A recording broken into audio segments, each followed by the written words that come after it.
வீக்கெண்ட்னாலே நான்வெஜ்ஜோட தான் செலிப்ரேட் பண்ணுவோம். இந்த சண்டேவை செம சூப்பராக செலிப்ரேட் பண்ணுற மாதிரி ஹோம் ஸ்டைல் குக்கிங்கில் கணவாய் மீன் குழம்பு எப்படி செய்கிறதுன்னு பார்த்துடலாமா? அதுக்கு தேவையான பொருட்கள்: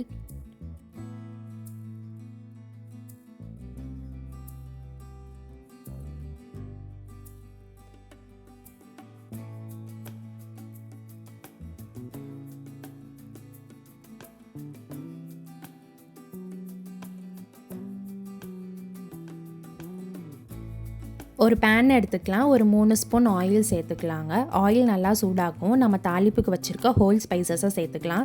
சேர்த்துட்டு கருவேப்பிலை பொடியும் சேர்த்துக்கலாங்க. சேர்த்துட்டு எல்லாம் நல்லா புரியவும் நம்ம கட் பண்ணி வச்சுருக்க கேப்சிகமையும் வெங்காயத்தையும் சேர்த்துக்கலாங்க.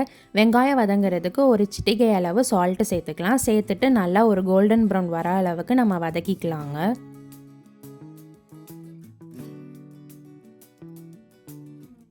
வெங்காயம் நல்லா வதங்கிடுச்சுங்க. இப்போ தக்காளி சேர்த்துக்கலாம். தக்காளியும் நல்லா சாட்டே பண்ணி எடுத்துக்கலாங்க. தக்காளி வெங்காயம் ரெண்டும் நல்லா வதங்கினதுக்கப்புறம் நம்ம அரைச்சி வச்சுருக்க இஞ்சி பூண்டு விழுதையும் சேர்த்துக்கலாங்க. இஞ்சி பூண்டு விழுதோட பச்சை வாசம் போகிற அளவுக்கு நம்ம சாட்டே பண்ணி எடுத்துக்கலாம்.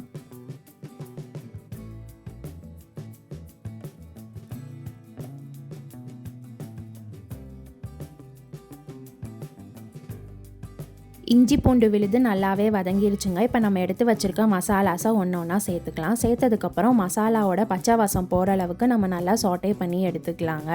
நல்லா சாட்டே ஆகி எண்ணெய் பிரிஞ்சு வர அந்த டைமில் நம்ம தண்ணி சேர்த்துக்கலாம். உங்களுக்கு எவ்வளோ தூரம் அந்த கறி வேணுமோ அந்த அளவுக்கு அந்த கன்சிஸ்டன்சிக்கு ஏற்ற மாதிரி தண்ணி சேர்த்துக்கலாங்க. நான் வந்து இஞ்சி பூண்டு அரைச்சி அந்த விழுது தண்ணியே சேர்த்துக்கிறேன். சேர்த்துட்டு நல்லா மிக்ஸ் பண்ணி எடுத்துக்கலாங்க. இது ஒரு மீடியம் ஃப்ளேமில் வச்சு குக் பண்ணாலே போதும். ஒரு 2-3 கொதி வர அளவுக்கு நம்ம குக் பண்ணிக்கலாங்க. தேவையான அளவு சால்ட்டும் சேர்த்துக்கலாம்.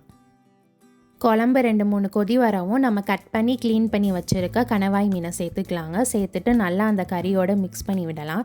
மிக்ஸ் பண்ணிவிட்டு உங்களுக்கு இன்னும் தண்ணி வேணும்னா கூட சேர்த்துக்கலாங்க. சேர்த்துட்டு ஒரு 10 to 12 நிமிஷம் நம்ம வேக வச்சாலே போதுங்க. ரொம்ப வேக வச்சுட்டா அந்த மீன் வந்து ரப்பர் மாதிரி ஆயிரும்.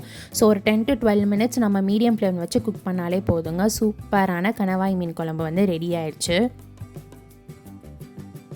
பார்க்கும்போதே தெரியுங்க, சூப்பராக வந்து மீன் பீசஸ் எல்லாம் நல்லாவே பாயில் ஆகி குக்காக இருக்குங்க.